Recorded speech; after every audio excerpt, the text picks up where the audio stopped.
La ville de Nantes, toujours la bonne élève du classement de l'accessibilité pour les handicapés. L'association des paralysés de France la couronne de la première place pour la troisième année consécutive. 96 chefs-lieux ont été testés, mais Nantes va toujours au-delà de ce que prévoit la loi. Ceci explique cela, c'est le reportage de Julien Chailloux.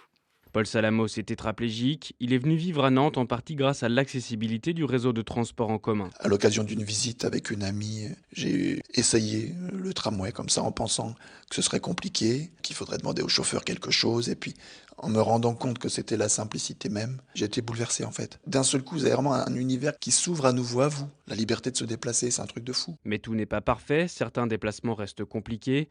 Jean-Pierre Chambon, qui est paraplégique, redoute en particulier les pavés. Ce qui ne va pas encore à Nantes, c'est qu'on a beaucoup de pavés ronds et qui nous bousillent le dos quand on se déplace. Donc nous, ce qu'on défend aujourd'hui, c'est vraiment une voirie propre et puis éviter les pavés au maximum. Preuve s'il en est que la ville de Nantes ne doit pas se reposer sur ses lauriers, Grégoire Charmois est le responsable départemental de l'Association des paralysés de France. Ce baromètre, il faut bien le rappeler à l'ensemble des Français, il évalue l'avancement des villes. Il ne dit pas que Nantes est première, donc ça veut dire qu'elle est complètement accessible. L'objectif, c'est une société qui s'adapte à la diversité des gens qui la composent. Julien Chailloux, France Bleu Loire Océan pour France Inter.